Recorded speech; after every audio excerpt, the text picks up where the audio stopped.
அதிகமாக நார்ச்சத்து இருக்கிற பீர்த்தங்காய் வச்சு இன்றைக்கி நான் 2 ரெசிபி செஞ்சு காட்ட போகிறேன். நான் இன்றைக்கி கருப்பு உளுந்து வச்சு இட்லி பண்ணியிருக்கேன். அதுக்கு தொட்டுக்கா இந்த சாம்பார் பீர்த்தங்காய் தொகையல் பண்ணிட்டுருக்கேன். அடுத்த வீடியோவில் இட்லி எப்படி பண்ணுறதுன்னு காட்டி கொடுக்குறேன். இன்றைக்கி தொகையல் சாம்பார் பண்ணுறது எப்படின்னு பார்த்துக்கலாம். முதல்ல தொகையலுக்கு ரெடி பண்ணிட்டுருக்கேன். ஒரு கடாய் வச்சு 1 டீஸ்பூன் ஆயில் விட்டு 1 டேபிள் ஸ்பூன் அளவுக்கு உளுத்தம் பருப்பு சேர்த்து குட்டி உண்டு புளி 4-5 தழை கருவேப்பிலை சேர்த்து காரத்துக்கு ஏற்ற வரமிளகா போட்டு தோலை நீக்கி பீர்த்தங்காயை ரவுண்டாக குட்டி குட்டியாக கட் பண்ணி வச்சுருக்கேன். அதை கூட சேர்த்து நல்லா வதக்கணும்.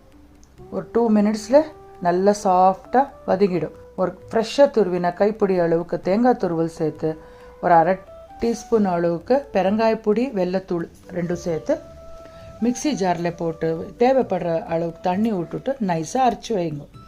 இப்போ அதுக்கு ஒரு தாளிப்பு தேவைப்படும். எந்த வானாயில் வதக்கணுமோ அதே வானாயில் 2 டீஸ்பூன் ஆயில் விட்டுட்டு இந்த அரைச்சிருக்கிற பீர்த்தங்காய் தொகையில் சேர்த்துட்டு ஒரு ரவுண்ட் மிக்ஸ் பண்ணிட்டக்கா சூப்பரான பீர்த்தங்காய் தொகையல் ரெடி. இப்போ அதே கடாயில் ஒரு 2 டீஸ்பூன் ஆயில் விட்டு 1 டீஸ்பூன் கடுகு போட்டு கடுகு வெடிஞ்சோன்னு கருவேப்பிலை துளி உண்டு புளி ஜலம் போட்டுட்டு வாசனைக்கு பெருங்காயத்தூள் 2 டீஸ்பூன் அளவுக்கு சாம்பார் பவுடர் வீட்லேயே அரைச்சிருக்கிற சாம்பார் பவுடர் சேர்த்துட்டு கொதி வந்த உடனே தேவைப்படுற உப்பு சேர்த்து ஆல்ரெடி நான் குக்கரில் முருங்கைக்காய் ஒரு 1/4 கப் அளவுக்கு துவரம் பருப்பு பீர்த்தங்காய் வேக வச்சுருந்தேன்.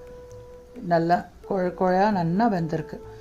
அதை சேர்த்துட்டு தேவைப்படுற கன்சிஸ்டன்சிக்கு தண்ணி சேர்த்துட்டு கொதி விட்டுட்டாக்கா சூப்பரான சாம்பார் இட்லிக்கு தொட்டுக்கிறதுக்கு ரெடி.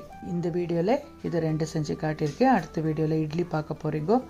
இன்றைக்கி காட்டி கொடுத்துருக்குற ரெசிபி உங்களுக்கு எல்லாருக்கும் பிடிச்சிருக்குன்னு நினைக்கிறேன். அடுத்த வீடியோவில் வேறு ரெசிபியோட சந்திக்கலாம். Until then, take care friends. Bye bye.